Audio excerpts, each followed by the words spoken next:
नमस्कार my dear friends, आपका दिन शुभ हो, आपका दिन मंगलमय हो। प्रतिदिन जो है ये प्यारी प्यारी स्टोरीज जब आपके लाता हूँ तो मुझे बड़ा आत्मिक सुख मिलता है, मुझे बड़ा आत्मिक आनंद मिलता है। और आपके द्वारा कुछ किए गए कमेंट्स, कभी कभी फिजिकली कुछ लोग सामने से मिल करके जब अप्रिशिएट करते हैं तो अपने आप में एक बहुत सुखद आनंद आता है। और फिर तैयार हो जाता हूँ किसी एक नई कहानी के लिए, आपको सामने प्रस्तुत करने के लिए, किसी एक नई कहानी को लेकर के। तो दोस्तों, आइए एक बहुत सामाजिक आईना जो है वो दिखाने का प्रयास है। एक छोटी सी कहानी है। एक बार की बात है, एक महिला जो है अपनी सिलाई की मशीन जो है उसमें कुछ सिल रही थी और कैंची से कुछ कपड़े को काटने का प्रयास कर रही थी। तभी वो बड़बड़ाती जा रही थी कि ये क्या है, वो सोहन पता नहीं कहाँ चला गया, पता नहीं कब आएगा। वो ग्राइंडर वाला जो कैंची में धार रखता था, उसका नाम सोहन था, उसको बार बार कह रही पहुँच रही थी कि कब आएगा वो पता नहीं। अभी देखो कैंची जरा सा काटने में भी हाथ दुखने लगे हैं, इतनी इसकी धार खराब हो गई है। और उसको देखो कि वो आ ही नहीं रहा इतने समय से। सोहन एक ऐसा लड़का था जो कैंची में धार रखने का काम करता था। एक 25 साल का युवक जो अक्सर वहाँ पर आया करता था, किसी पेड़ के नीचे अपनी साइकिल को लगाता था। साइकिल में विशेष प्रकार का चक्का था, पैडल से जब उसको घुमाता था उसके बाद कैंची या चाकू इनमें धार लगाता था। सारी महिलाएं मोहल्ले की इकट्ठा हो जाती थी अपनी कैंचियाँ, अपनी चाकू वगैरह लेकर के। साथ में जब वो ग्राइंड करता था तो उस समय जो उससे चिंगारियाँ निकलती थीं, भुजड़ियाँ निकलती थीं, उसको देखकर बच्चे भी आनंद लेते थे।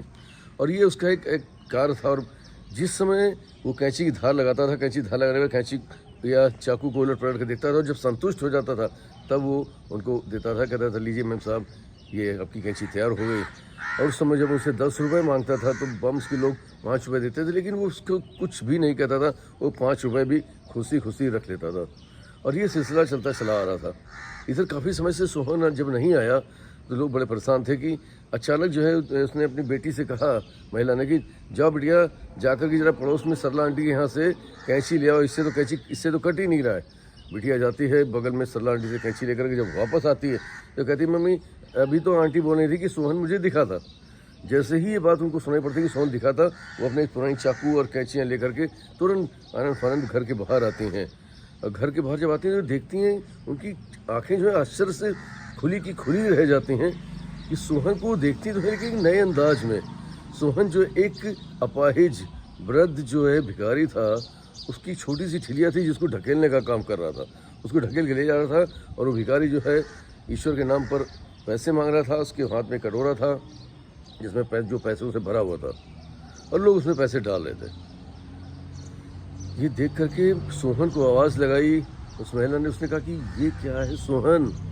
सोहन चुपचाप उस महिला के पास आता है कि मेम साहब, जब मैं वो काम करता था तो बड़ा मुश्किल में 100 रुपये कमा पाता था, लेकिन ये भिखारी है, इसी ठिलिया खींचने के थोड़े समय के लिए मुझे 150 रुपये दे रहा है, और कभी कभी उससे ज़्यादा भी।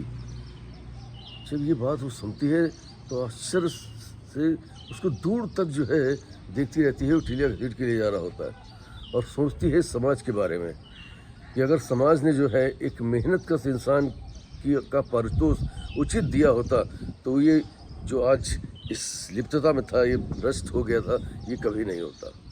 दोस्तों, हम भिखारियों को अनायास जो है उनकी आवश्यकता से ज़्यादा पैसे दे देते हैं, लेकिन एक श्रमिक को जो है उसकी मेहनत देने में कहीं ना कहीं संकोच करते हैं। और श्रमिक को मेहनत देने में जो संकोच हम करते हैं, इस संकोच के कारण ही जो है कहीं ना कहीं लोग अपना रास्ता बदल देते हैं, सुगम रास्तों को अपनाने लगते हैं, और जो है जो उनका अपना मेहनत का रास्ता था उसको कहीं ना कहीं छोड़ने लगते हैं। दोस्तों, कभी भी समाज के अंदर जो मेहनत का इंसान है, जो श्रमिक है, उनका उचित पारितोष देते रहिए, जिससे कोई भी श्रमिक कभी भटके नहीं और कभी भ्रष्ट ना हो। ये हमारी जिम्मेदारी है, जिससे हमारी मानवता भी जिंदा रहे और उसकी खुददारी भी जिंदा रहे।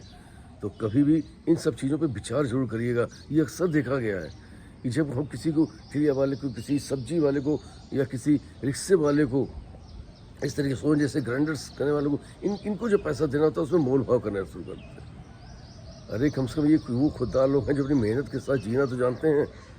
आओ हम सब मिल करके इनके साथ खड़े हों, जिनसे इनके जज्बा और इनकी प्रेरणा बने। Will say all the best. Thank you very much. Very बढ़िया, लव यू ऑल। फिर मिलूंगा इसी प्यारी कहानी साथ आपके दोस्त संजय। तब तक के लिए नमस्कार।